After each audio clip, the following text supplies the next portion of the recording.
So let's get started. You can stand if you want. If you have something going on, that's okay too. You can sit. If you're gonna sit, try to sit with your feet firmly planted on the floor in the center of the foot. And don't lean back, okay, because then we end up with this and you start to collapse. It's kind of funny. There's a story my teacher said. It's like the reason people get tired reading in bed is because they prop themselves up with pillows. They start to constrict the spine in a way that you don't get as much oxygen in. And basically you get too much CO2, and that's why you get sleepy and tired. It's not because you're reading a book. It's because of your posture. So if you sit upright, you'll actually be energized by reading. So just something to think about. We don't want to collapse. We want a nice, solid, stacked spine. I don't like saying straight because the spine should not be straight. And notice I'm sitting on my sit bones. So if I go further back, I'm now sitting on my thighs, and that's going to make me slouch. So forward on the sit bones. So that's if you're sitting. And you can always roll the shoulders back and down, lift them, drop them. And then just drop the arms to the side, bend the elbows, hands on the knees. And if you like, and you're looking for more of an open channel here in the hands, you can turn the hands palm up. You're looking for a position of ease and stability where you don't feel like you have to hold yourself up. Now, if you're going to stand, basically same checkpoints. You could also lie on the ground too. If like sitting and standing don't work for you, lie on your back. That's perfectly fine for this class. So if you're standing, rock your feet forward, rock them back, settle in the center. Move your hips forward as far as they go, all as far as they go back, settle in the center. Shoulders back, shoulders forward, lift them up, drop them in the center. Head forward, chicken head it, head back, settle in the center. Now whatever position you have, standing, sitting, lying down, bring one hand to your chest, one to your stomach. Take some long, deep breaths. This is breath awareness.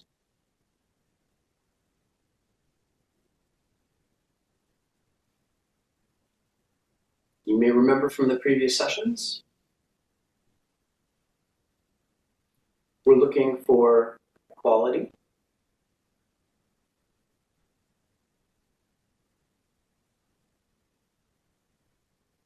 depth,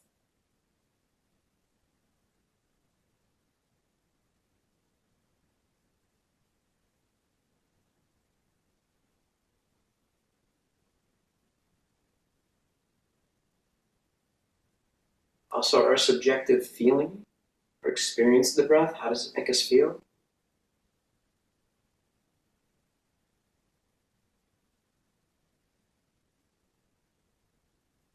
Remember, the inhale has a personality, and the exhale has a personality.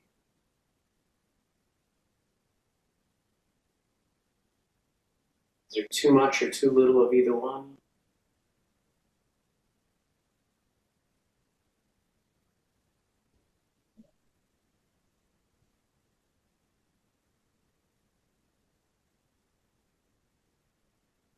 Remember, we're breathing through the nose only.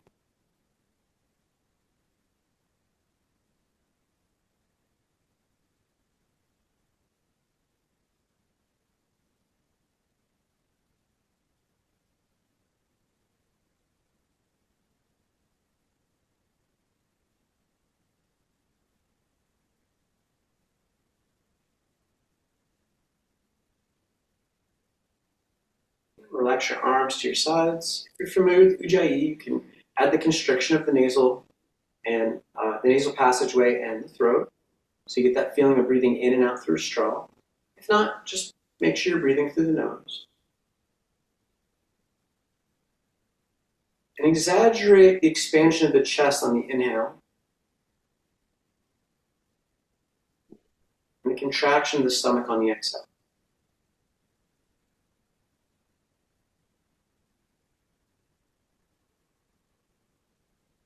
Do it from the side so you get a side view.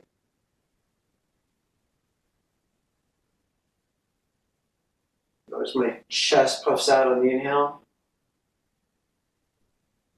My back flattens on the exhale. Low back. This can be really good for pelvic floor and low back issues, especially if you do it while lying on your back.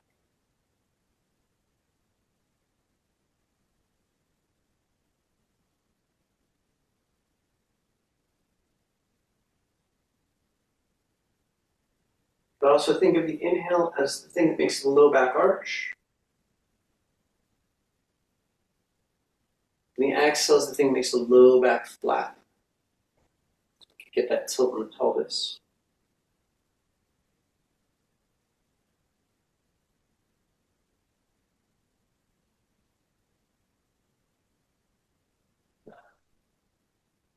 Keep trying to elongate the breath. We're looking for about a 6-second in, 6-second out.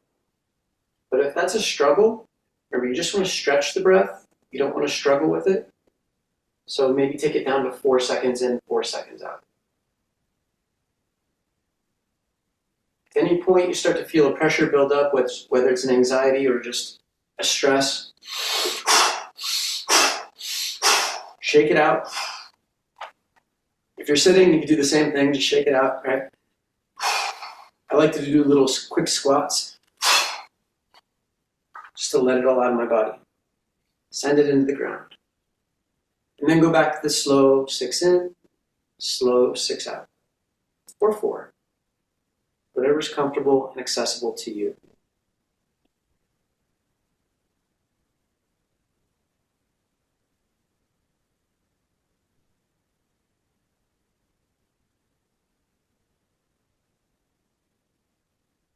Now we're going to take a look at movement within the breath. We've done this in the previous sessions.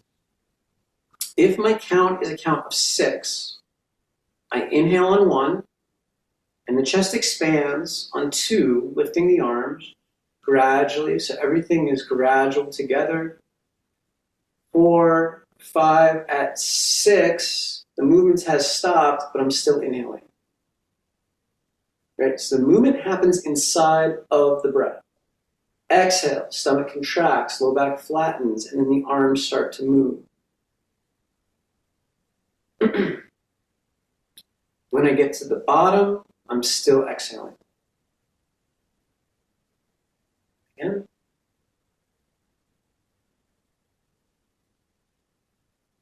And move at your own pace. You don't have to move with me. Move in a way that's accessible. I'm talking, so that changes my breath and my movement. I also might have a different breath capacity than you. You should move in the way that works for you.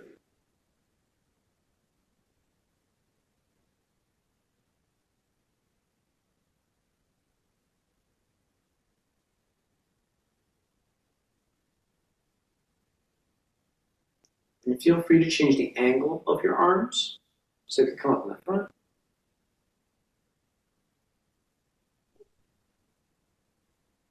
Notice how that feels. You see how I'm playing with the bend in my elbows? That creates one type of feeling. We could also keep the elbows locked and really extend. That creates a different feeling.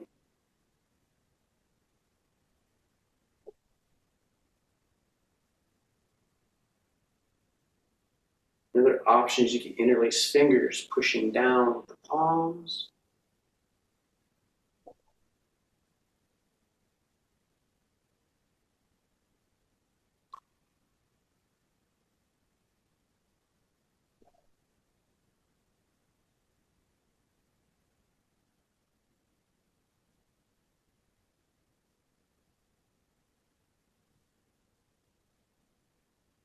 Just keep playing with that.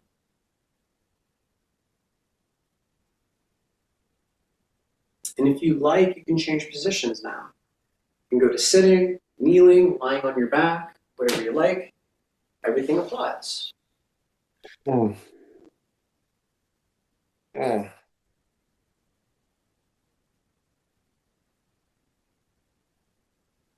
Lying on your back is nice, especially if you have low back problems. Feel that arch in the low back as the arms go up. You feel that gradual flattening of the low back.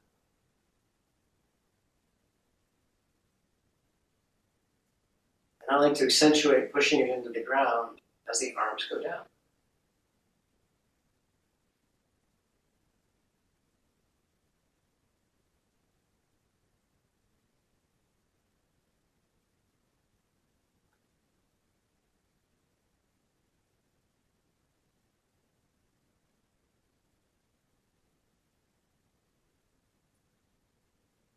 Keep practicing. When to move.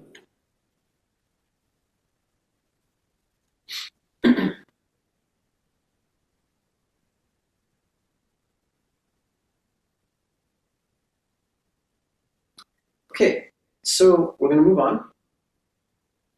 So we've talked about synchronizing the arms, the inhale and exhale. So inhale tends to lift the arms. Exhale, the arms go down. With the legs, it's the opposite. Exhale tends to flatten the back, so that helps us lift the leg. So exhale helps me go down to lift legs. Inhale helps to send the pelvis forward, to come up. Same thing on the ground, right? So inhale, exhale, whatever angle. Exhale flattens the back, and that draws the knees up. Inhale pushes them away. Okay? So that's just a little refresher from the previous sessions, and for the people who weren't here last time. So now I'm going to take a look at hip flexion and extension with the breath. And this is where you start to integrate the breathing in yoga vinyasa. Okay? Vinyasa is essentially asana in yoga that is synchronized with breathing. And it tends to have a flow in and out of each pose. So we're not holding poses in any of this. And everything we're about to do can also be done sitting in a chair. So whether you're sitting in a chair or standing, everything's pretty much the same. So we're going to start with extension. Inhale function is extension. So inhaling, chest expands, and that can send me backwards. Now what I would like to do is, in the lineage of yoga that I do, we do the arms up and down first. This prepares us, and then we also close with that. So that's the way we're going to do it today. So inhale and slowly the arms come up, count of 6. And then on your exhale, slowly bring your hands to the back, your low back.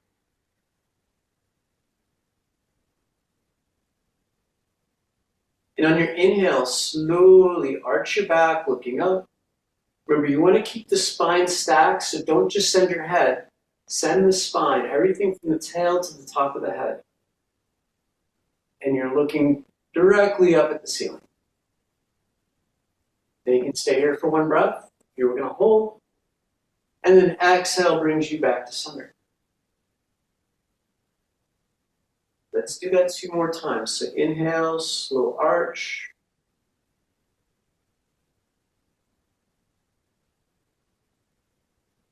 Exhale, gradually flatten, come back to center.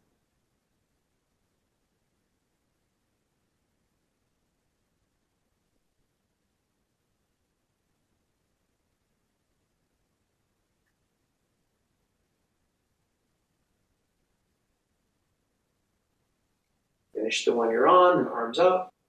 Inhale. Arms down on the exhale.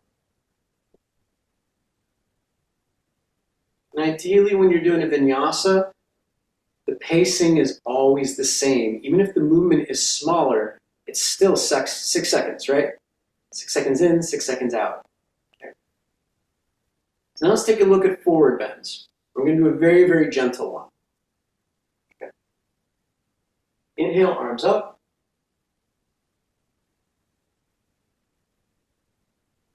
Exhale, hands to low back. Inhale here. You'll feel the chest expand and give you that ever so slight an arch. And then exhale, bend your knees, let your hands brush down the back of your legs, and set slow 6 seconds to let your spine fold. Holding at the hips. And the end of the movement is when your head is just hanging with gravity. Inhale. Feel how that expands the chest, and use that momentum from the chest to come up. Hands brushing up the back of the legs. Exhale, go down again.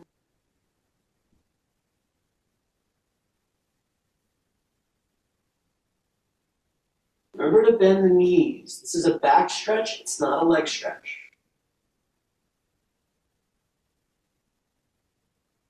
The legs come later. We open first, and then we stretch. Just get the feeling of that pumping action. The exhale down, the flexion, and inhale up with extension. Keep going. I'm going to do it a little bit in the chair so you can see. It's the same thing.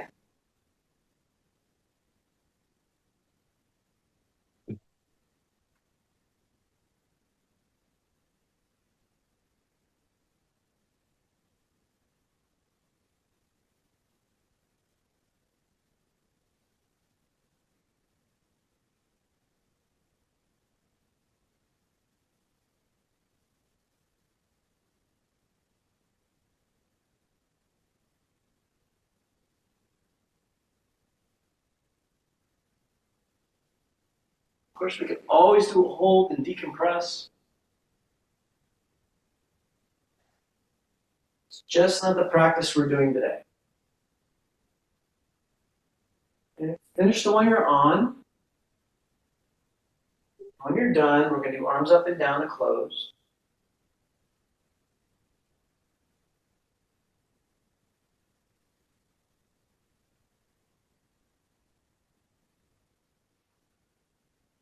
Okay, exhale here, then inhale.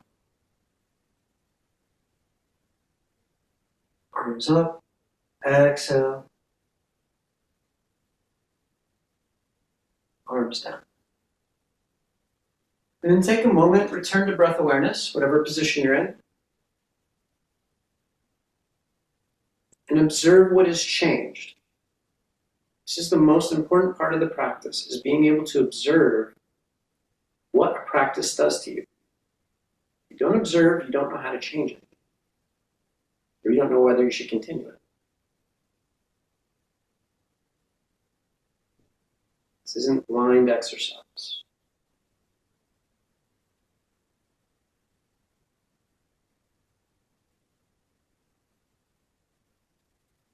Okay, moving on.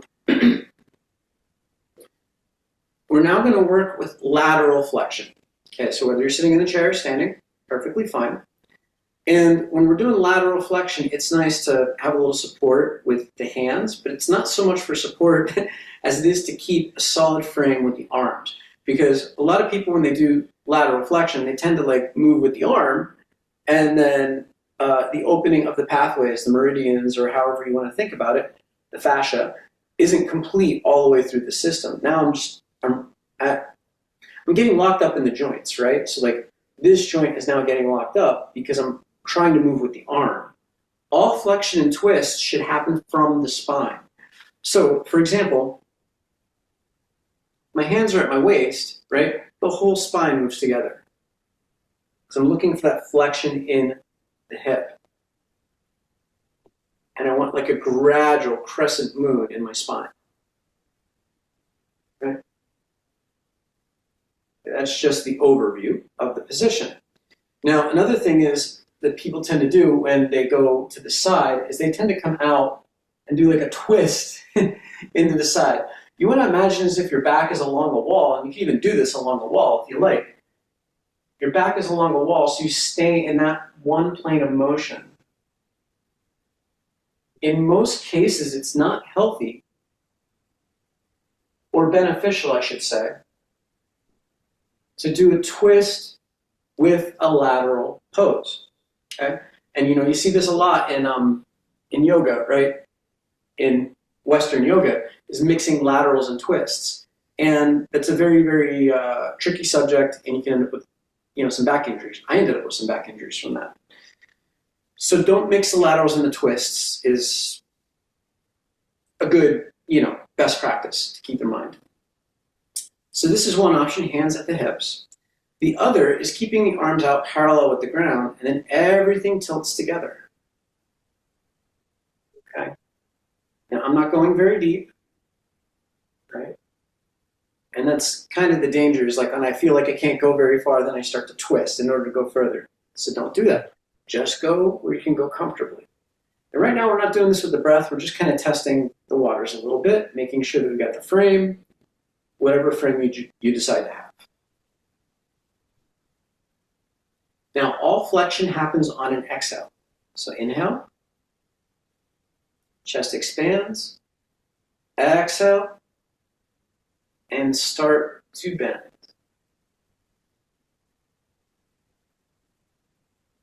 Inhale back to center. Slow 6 count. Exhale the other side. And notice how you're different on each side. See how I'm compensating on this side? I lost my frame, right? So I want to keep the frame. I'm much better at doing it on the right than I am on the left. And I feel that restriction in my hip. There we go, that's better. So I start to make the adjustments.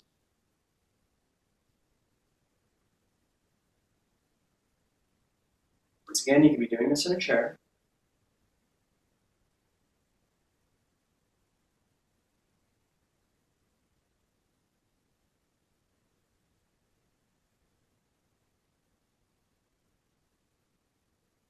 Okay. Now, you can also do it with a wider stance, and this is what we're familiar with in yoga with the triangle pose. Okay. And I'm going to do it this way, but you can still do it this way if you like. My arms parallel. I inhale and I exhale. Now, when you're going into this deeper one, I want to look up at the top hand. And yes, that's adding a little bit of twist in the cervical. But that's okay because it's helping me with balance.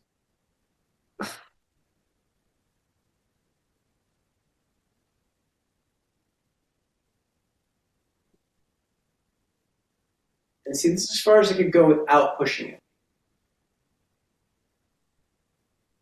And that's fine. I'm not doing this, right? I'm not losing like the gradual stretch of the fascia in order to go deeper. It has a different energetic quality to it.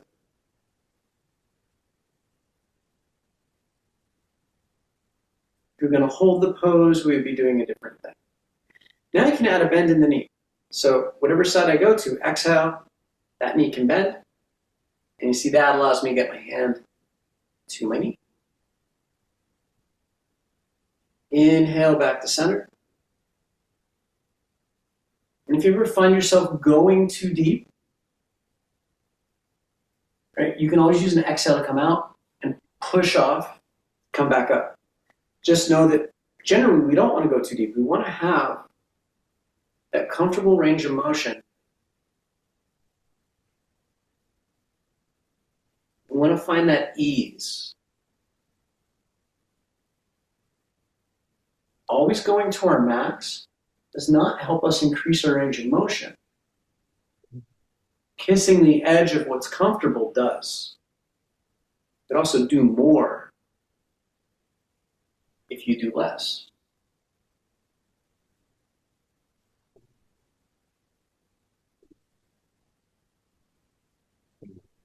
Hit the restriction. That's my restriction. So I'm going to come out from there. I have something going on in my body. So, and then we open and close again.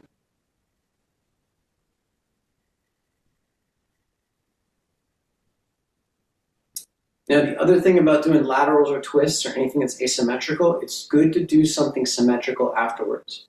So let's do a forward bend with our legs apart, if you have your legs apart, or in the chair, whatever.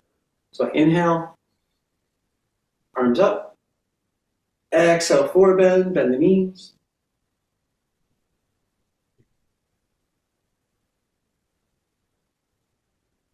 Inhale, chest expands, come up. Exhale, arms down. Now I did it with my arms out and open, but you could also slide down as well, okay? That was just to counteract what we were doing. So now twisting is the next one. And this is another thing that a lot of people do when they do their twists. Like you see a lot with Matsyendrasana, where people they'll reach with their arm and then use that to twist, and it's not particularly good, right? Because now the spine is constricted in the thoracic area, and the shoulder is doing this weird thing, okay? So it's best with all twists that it comes from the spine. And see, it's actually better that I hold here. So that's just an overview of being safe with your twists. Doing something like this is going to start to do stuff in the subscapular region, and you can actually end up cramping up, depending on your body, right? If you have an injury or something, this can actually make things worse. Anyway, we're going to start with twists from standing. And keep in mind, I want to be twisting from the spine, not from the hips, not from the shoulders, from the spine. So I like to bring my hands to the heart center. For this, or it could be right underneath the sternum. And I want to get a sense of my spine, everything from the tail to the top of the head.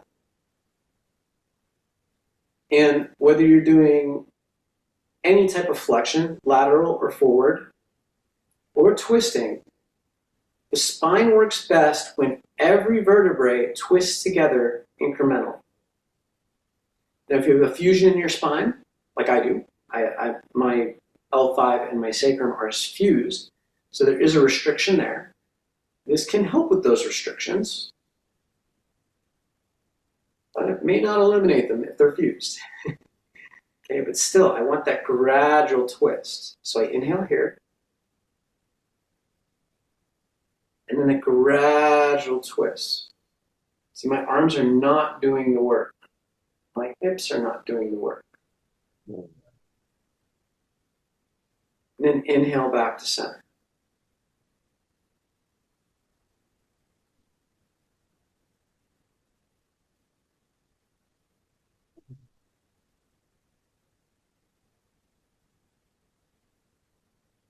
Once again, this can be done sitting.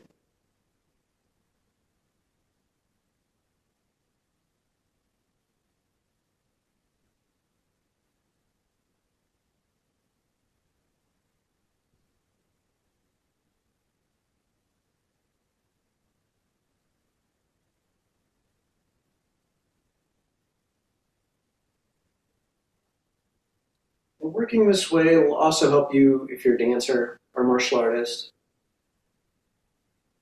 not getting yourself locked up.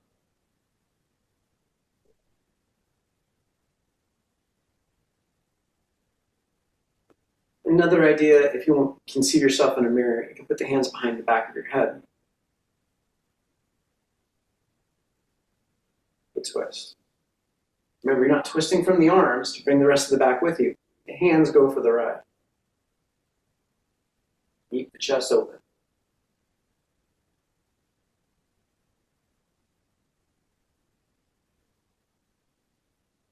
Kiss the edge. Don't force it.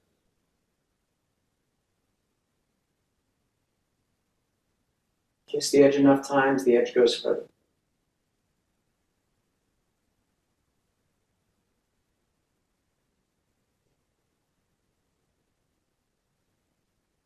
For the sake of the recording, I'll do it a few times in a chair.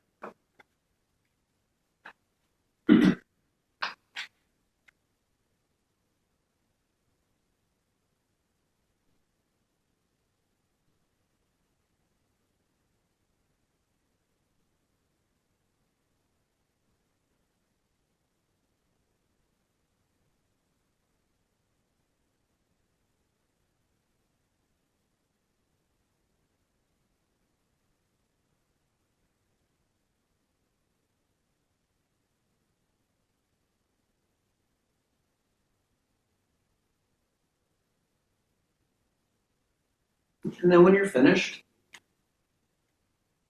inhale, arms up. Exhale, take a forward bend.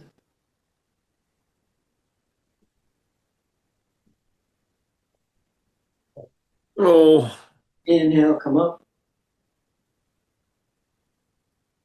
Exhale, arms down. And then take a moment to check in, see what changed in your system.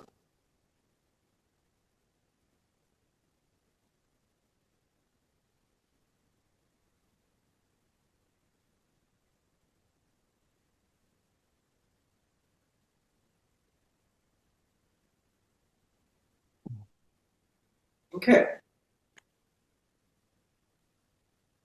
Before we go further, I'd like to stop and ask you guys, how did that make you feel?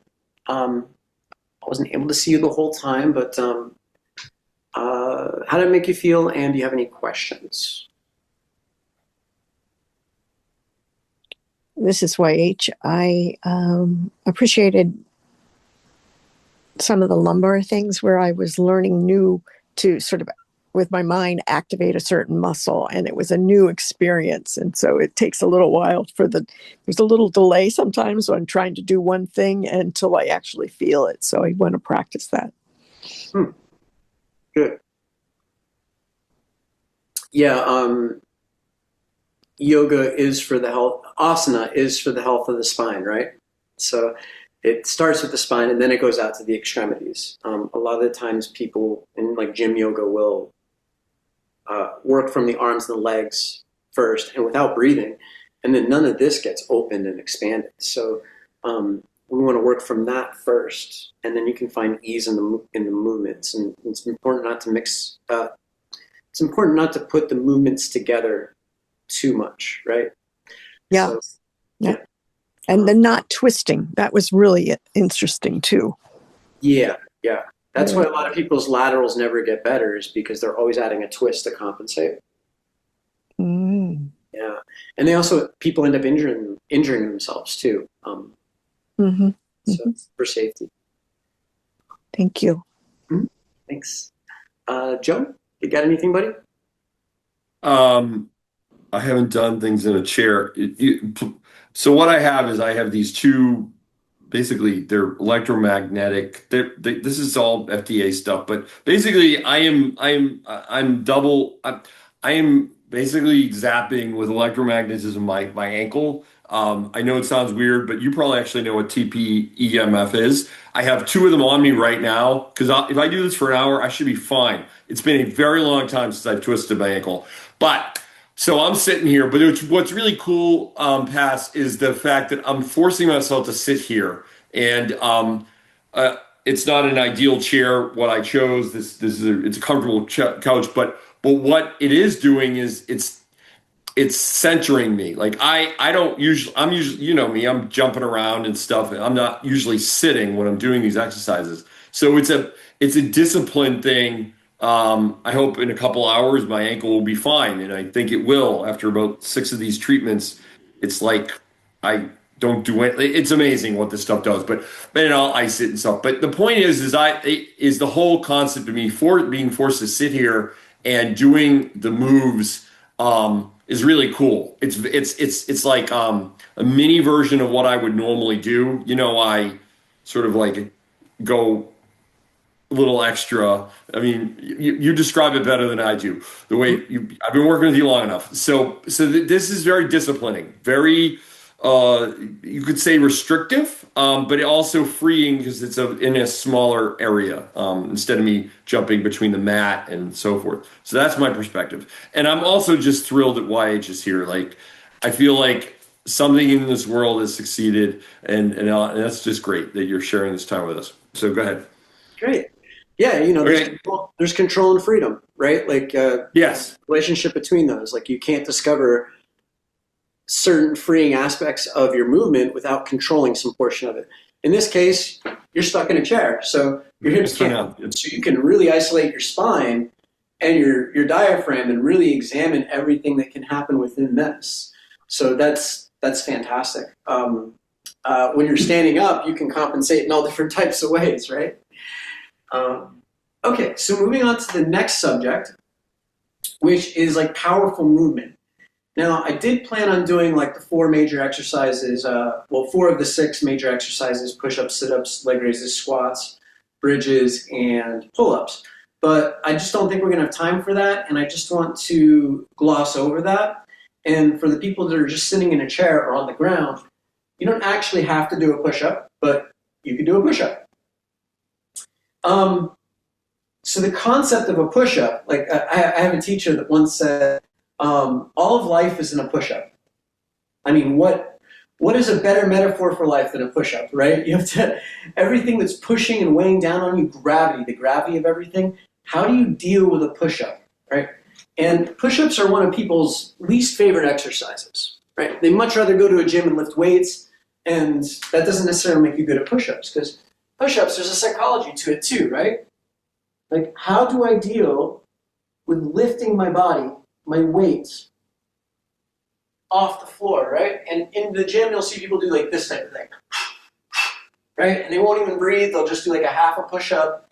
They'll get really, so they have guns, right? But that's not a functional push-up. A functional push-up gets you up off the floor, right? So when I'm completely relaxed,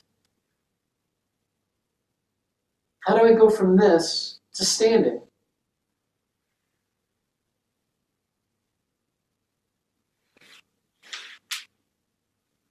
Right? And it's everything we were just talking about with the breath. And when you use the breath in that way,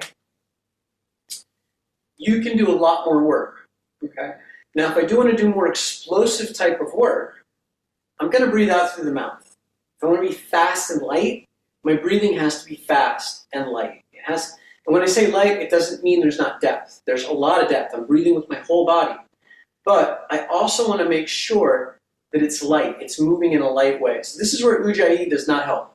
Okay? Ujjayi is great for concentrating the mind and creating a certain type of focus that leads us to meditation or reflection. But it does not help us if we want to have a quick, sudden, powerful movement. And tension does not help us either. If I'm tense, I try to move fast, I'm going to get tired, I could hurt something. There's a limit to how much I could do. But if I'm light with my breathing and I'm light with my tension, if you remember the first video where we did tense and release, that's a great exercise to do before moving quickly. So with my push-ups, if I want to be fast and light, I have to breathe fast and light. Now I can't talk while I do this, so I'm just going to do it.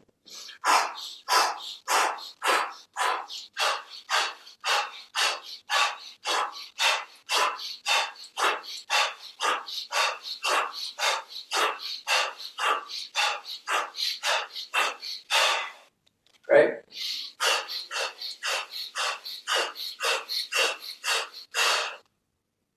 So everything's nice and loose. And this applies to every exercise. So you want to explain to YH what the fast breathing, what you're doing there?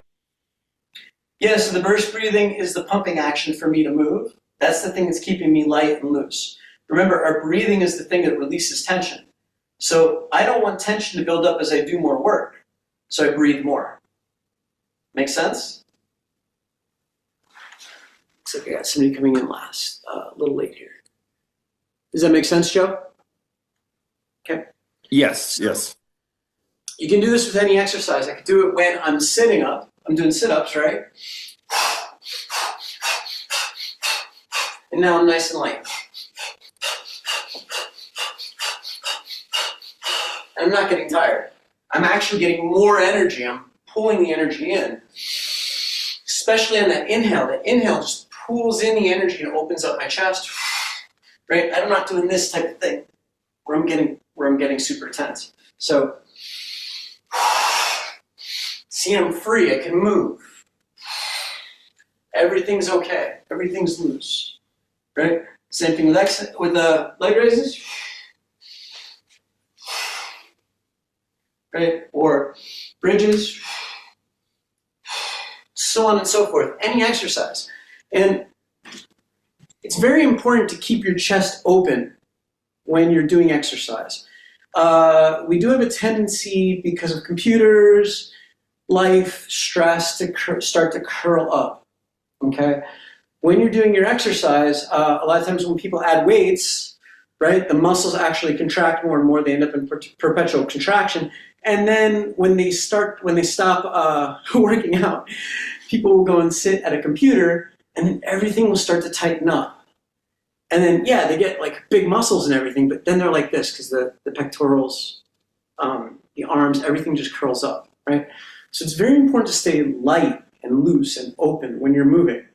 So for the people who aren't doing full push-ups today, you can still do a push-up in the air, or you can do it against a chair or a wall, whatever you like. I'm going to show it in the chair first. And essentially, it's this exercise. Inhale to open, and then exhale, you push away. Inhale to open.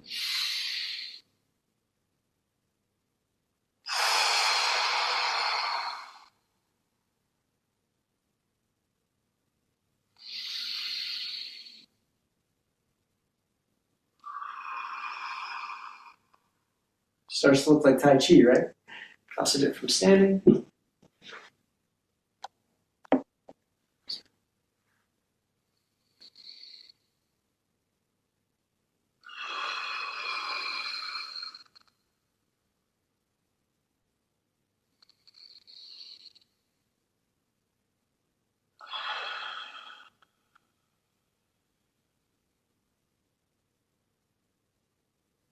So think about how this can go into any exercise that you do in your daily practice or whatever it is that you do for your workouts. Squatting, same thing, right? Exhale. See, I go down in an elevator, and then I inhale. I expand into my squat, right? This way I can do it fast and light. Right? I have all that freedom. I can step while I'm doing it. I can kick. Right? This feels really good. But if I'm holding my breath and I'm holding a position, I can't do anything. Right? I've lost power. I'm gaining tension, but I've lost power. Power is a balance between tension and relaxation. It's being able to turn on and turn off very quickly, right? With intention. So if you want power in your movement,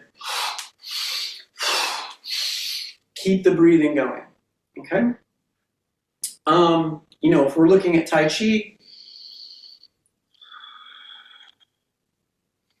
or dance, right? It's all the same.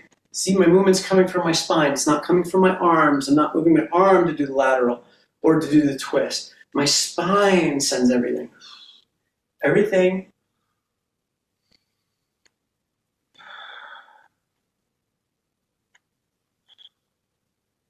And in this way, you can start to do all this, like the teacup work, and accelerate, decelerate, okay? So that's the overall big picture of power. We can spend years on that. Okay? Does anybody have any questions on that? Anna, nice to see you.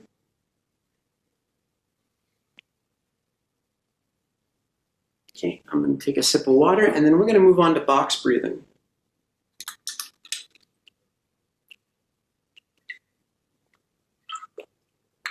So please take a look in the notes. I made a PDF. I'm a little out of breath.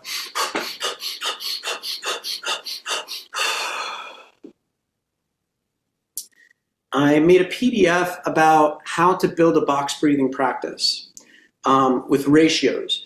And remember, with breathing practices, you're not trying to do the same thing that a lot of people do in the gym, which they shouldn't be doing with weights either, which is trying to push your max to go further. It's not about pushing your max. It's about working in a comfortable range and getting the benefits from that. So it's like taking medicine. Okay? That's why I look at breath work and yoga as medicine. Take a look at everything as medicine, right? You want the right balance, because if you have excess, it's no longer medicine, it's not poison. If you don't have enough, it's benign and it doesn't do anything. So it's finding that sweet spot, and playing with ratios is the easiest way to find that sweet spot. So I'm going to assume that everybody here is comfortable doing about 6 seconds in, 6 seconds out. Now, 6 seconds in, 6 seconds out is a little tough for you. You know, you can go to 4, but I don't suggest you try to go to 8 until you're comfortable with 6. And box breathing is a really great practice because it kind of brings everything, the goal is to make everything even. Now, if you're taking more of a clinical approach to breath work, we would take a look at the imbalance. Is the imbalance in the inhale? Is the imbalance in the exhale? What is the physical manifestation of that? And what is also the emotional and thought process that's going along with that imbalance? But right now we're doing very general box breathing, and a lot of times this will work for a lot of situations to bring you to an even balanced state. The goal is always to get to a balanced state, to samana. Okay. So we have the reference, our starting point, which is also our ending point. We went about 6 breaths to settle into the practice. It's a minimum of 12 breaths to see some type of physiological effect. And we really don't want to exceed 24 breaths. It's not a hard rule, but after 24 breaths, diminished returns, right? Unless you're doing something that is for a particular purpose, right? Like maybe I am doing calisthenics for an hour straight without stopping. That is one of my practices. I'll wake up in the morning, I will move continuously with breathing for 1 hour, and that might be one of my practices during the week. When you get to the goal, whatever goal you set for yourself, in this case, it's going to be 6 in, 6 hold, 6 out, 6 hold. We want to spend at least 8 to 12 breaths at that goal before we move on. Okay. Now, you also have to think about what the purpose of the practice is. It's always to return to samana. So you may need a brahmana or like an energizing breath practice first thing in the morning if you're one of those people like me that doesn't really start moving until you have coffee, right? So then you need more of a brahmana to get you going in the morning. But for most people, we're stressed, anxious, and like we have too much on our plate. So langana, or a calming and relaxing parasympathetic effect, is more what we're looking for. Box breathing is great because it can give you either one, right? You don't have to specifically look for that type of effect. And, in order to be able to prescribe a particular breathing practice, you need a lot of training, right? To be able to notice the signs and factor in certain things.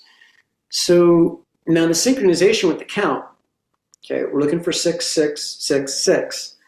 Synchronization with the count can be with walking. It can be with just seconds, like counting, or it could be with your heartbeat. It can be with any number of things. I like to do this and go take a walk on a path or a walk in the woods. So that's one of my favorite things to do. I try to do it with my dog, but my dog stops a lot. So she interrupts the practice quite a bit. But when I go by myself, I can walk for anywhere 20 minutes to an hour, and that's usually how I suggest for most people instead of counting, because counting can be boring. But go for a walk in the woods. Go for a 20-minute walk and, synchronize your breathing with your steps. And in this case, Ujjayi is great. So that constriction of the nose and the throat can be fantastic in order to give you more control over the breath. So your choice, if you want to count seconds, and one thing you could do if you're sitting and you want to count seconds is you could count on your finger, right? And 1, 2, 3, 4, 5, 6. So all the lagoons, you got 1, 2, 3, 4, and then 5, 6, 7, 8, and then down the other way, 11, 12. So boom, boom, boom, boom, boom, boom, boom, boom, boom, boom, boom, boom, like that. So that's one way to practice pranayama. You're welcome. often see people doing this in yoga. Okay. That's one way to know where you're at in your practice. For today, if you're sitting, just count. Being subjective is okay. You're probably going to speed up a little bit. Just draw yourself back down. If you want to, you can walk. Take steps. That's what I'm going to do for this, so that just you could see that happening. And now let's start to talk about how do we create the practice. So our goal today is 6, 6, 6, 6. We're going to start with 4, 0, 4, 0. Okay, so that's inhale, inhale, hold, exhale, exhale, hold. Now, the way we increase is we start with the exhale, then we do the inhale. So we do the exhale until we reach our goal, which is 6, 4 to 6. Then we increase our inhale until we get to 6. Then we gradually increase our exhale hold, and then our inhale hold. Okay, this is all in the notes.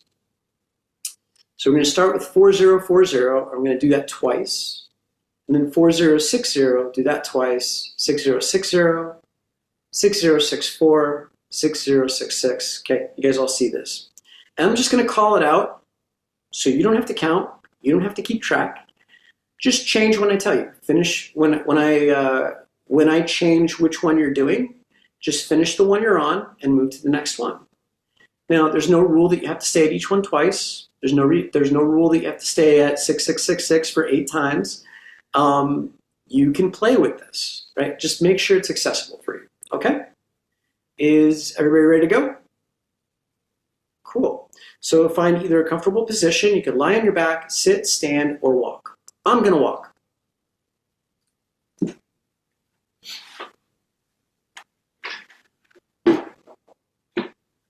Okay, and just because there's a lot of talking, and maybe your mind started turning and things like that, let's do a little bit of burst breathing just to clear ourselves.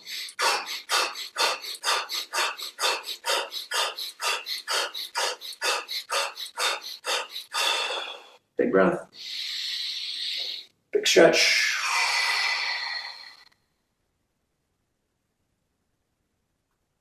Let's do some breath awareness.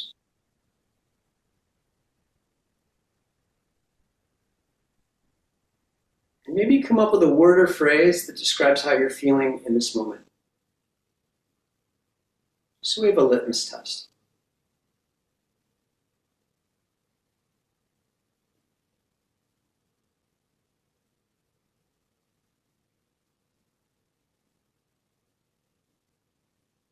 Let's start the practice. A count of 4 in, a count of 4 out.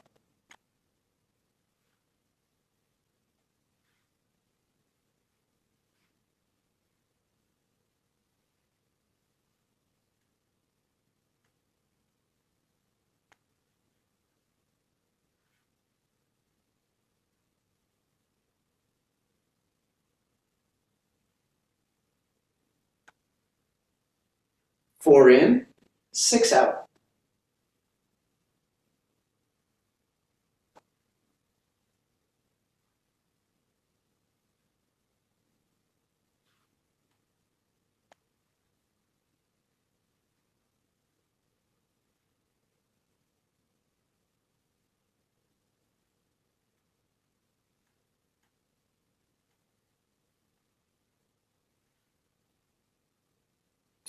Six in, 6 out.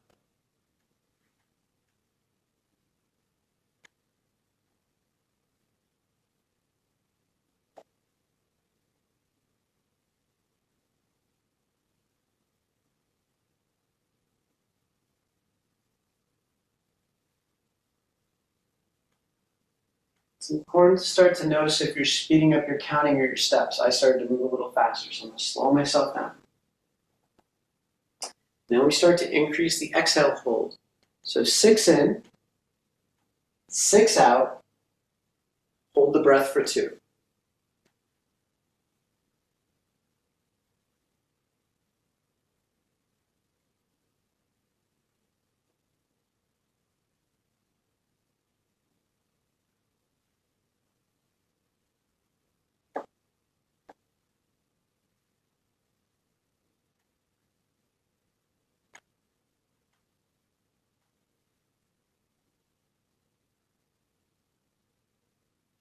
6 in, 6 out. Hold the breath for 4.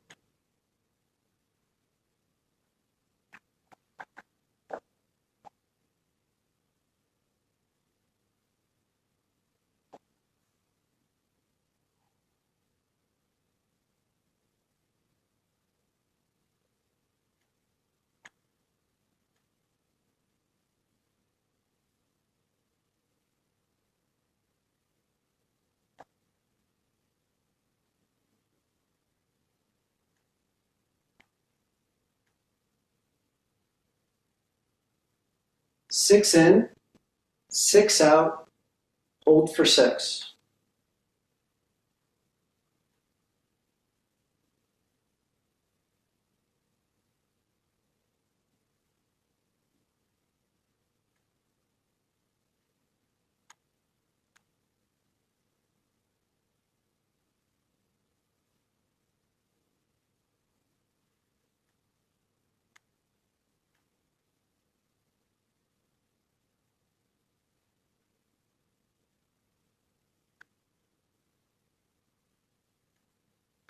Now we'll increase the inhale hold.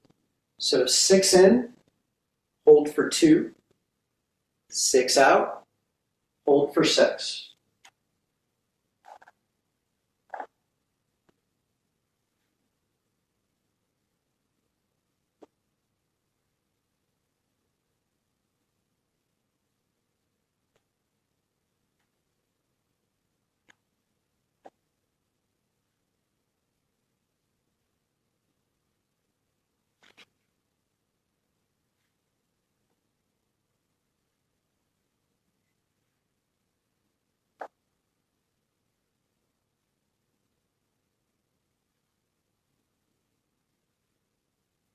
In for 6, hold for 4, out for 6, hold for 6. 6, 4, 6, 6.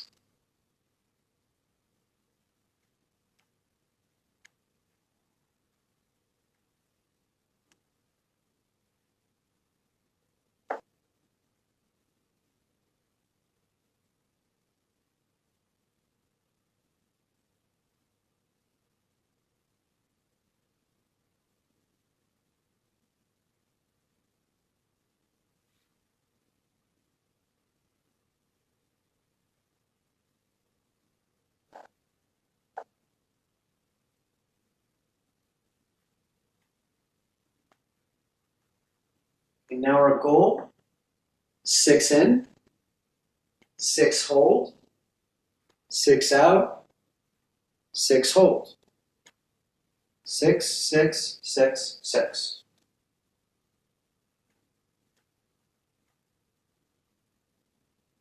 It's important to make sure you slow yourself down and relax into this.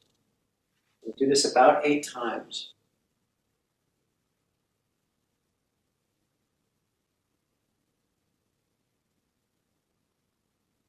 I'm counting on my fingers.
So now we're going to work our way out of the practice. So 6 in and 6 out only.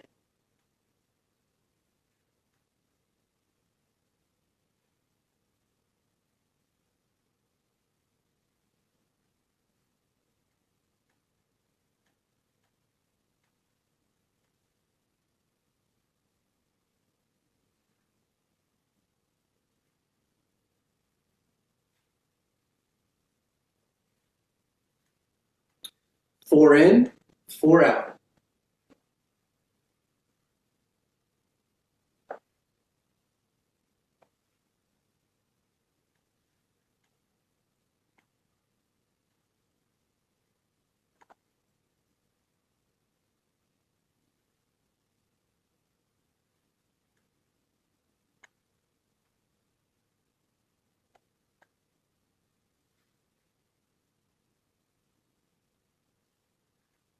And then breathe normal, come back to breath awareness.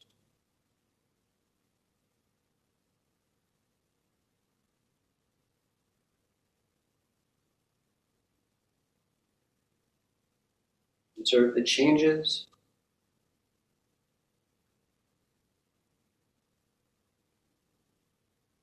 Now come up with a word that describes how you're feeling in this moment.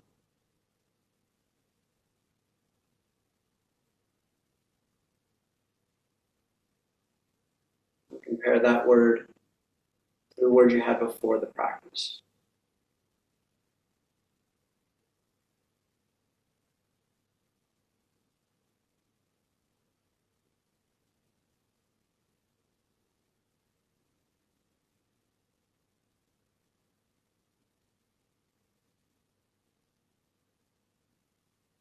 Okay.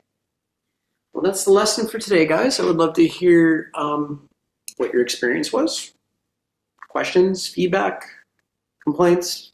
I take them all.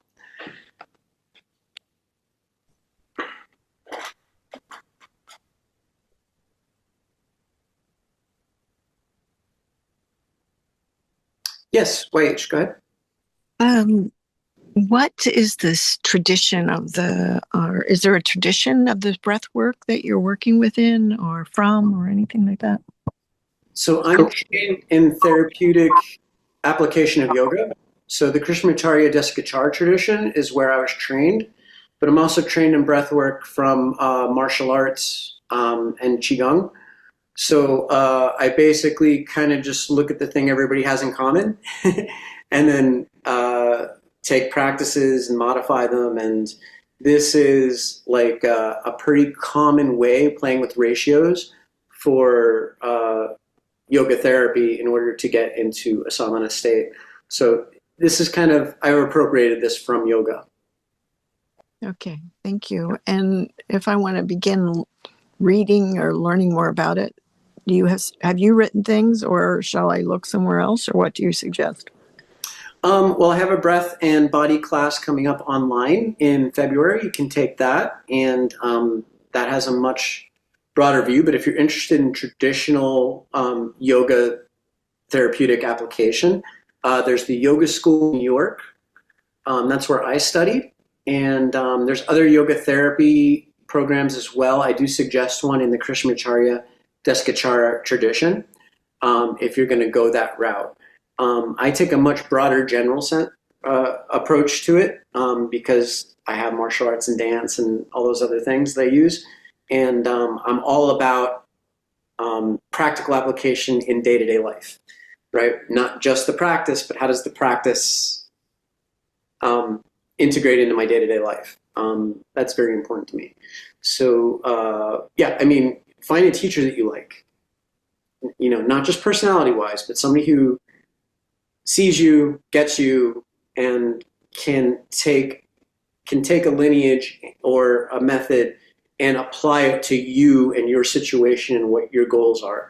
I do not suggest to most people to just jump into a cookie cutter program. The Yoga School in New York is great about that because it's all about how does the practice apply to the individual and when is the practice appropriate, how do we modify it, how do we create variations. So that's why I like their methodology the most. You said a couple words that I'm unfamiliar with. I couldn't even understand.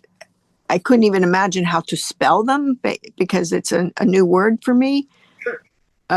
Is it possible for you to type those words, or I sent you an email just to tell me what those words are? Christian something. I don't know what it was. Oh, Krishnamacharya. Yes. Let me see if I could find really quickly. I can find the website and give you that. Okay, great. Thank you.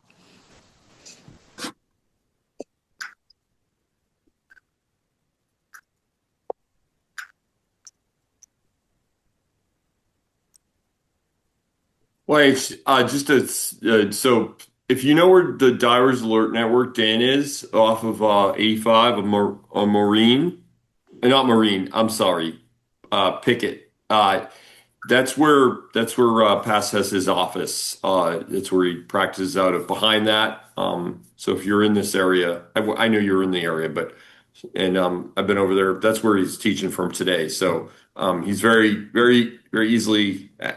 He's very convenient to go visit. Yeah, and I actually, are you in Durham?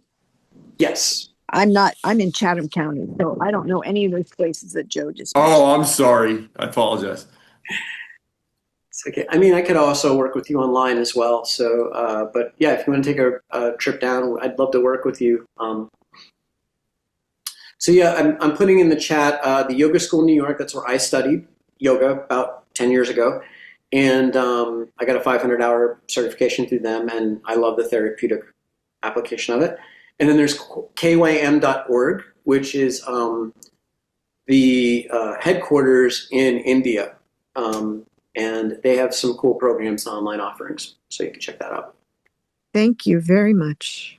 And I also have My Breath and Body coming up, so I'm starting to teach more yoga now, and this type of breath work. So, okay, how did it make you feel, YH?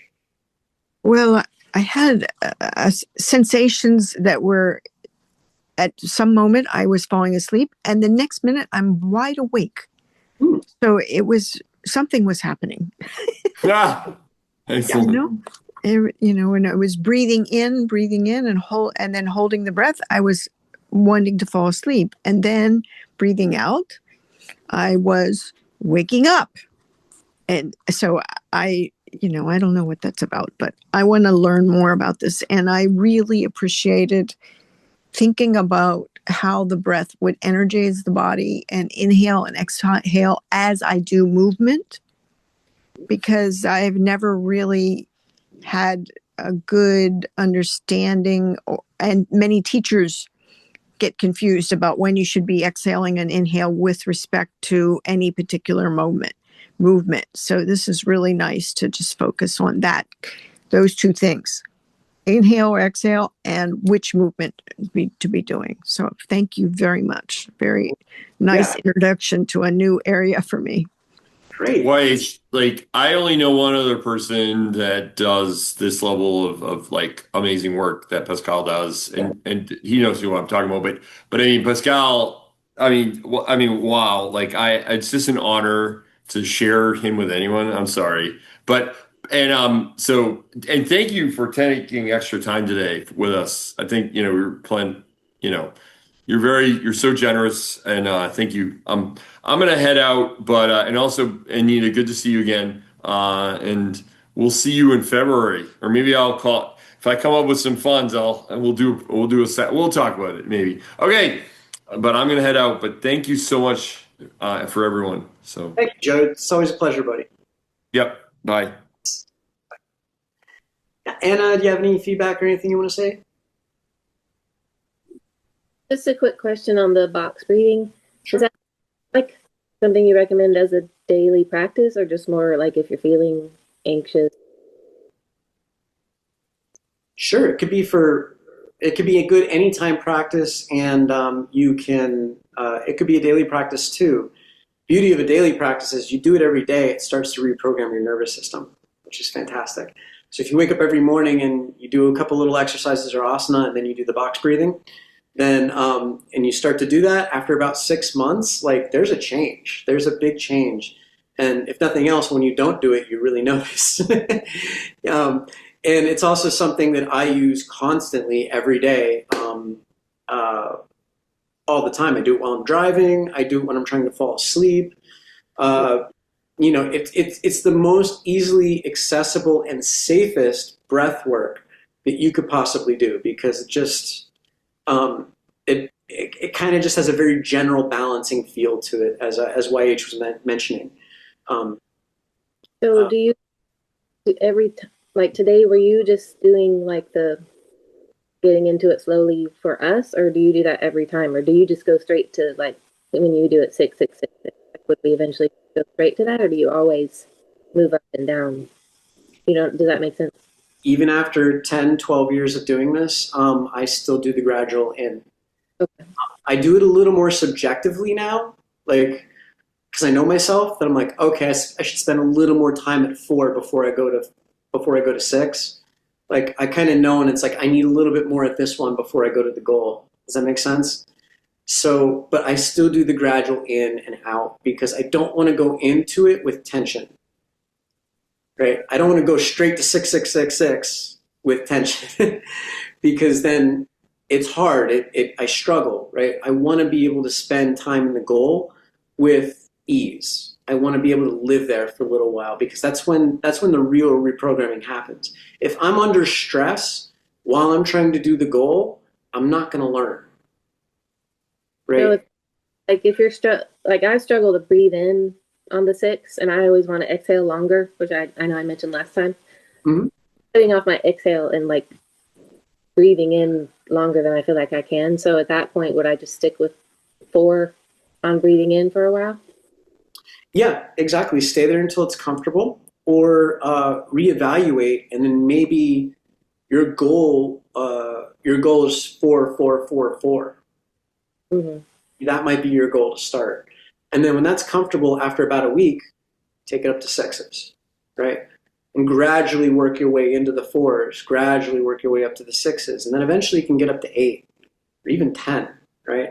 Sometimes I'll do 12, but I also know that that's not for meditation. That's for me getting ready to do martial arts.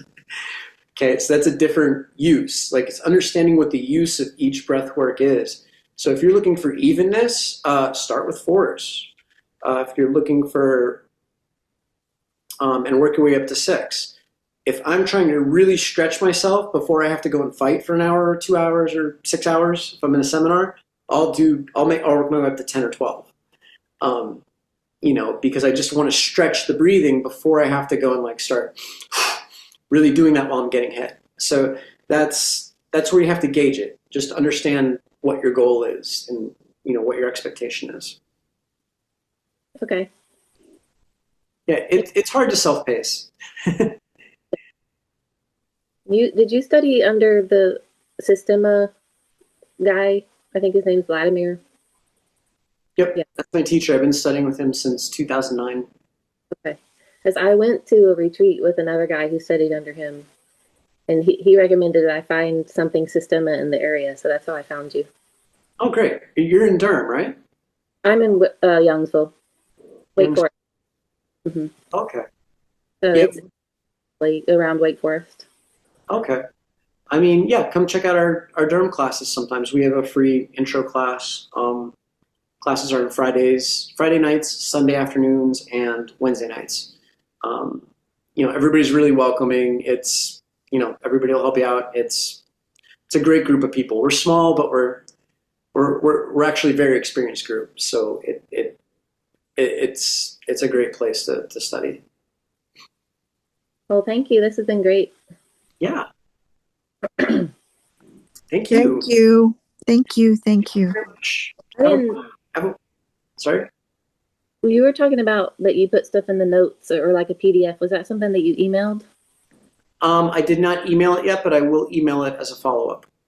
Because I don't really see that, so I'll just see it in my email. Yeah, I'll email all the information along with the video once it's done. Okay. All right. Thanks so much. It was nice learning under you. Thank you. All right, everybody, I hope to see you again, whether it's on one of my programs or if you just come into classes or something like that. And if you have any questions or anything, let me know. I'm always here. I'm here to serve. So Have a wonderful weekend, great holiday, and Happy New Year. Take care, everybody. Bye. Same to Bye. you.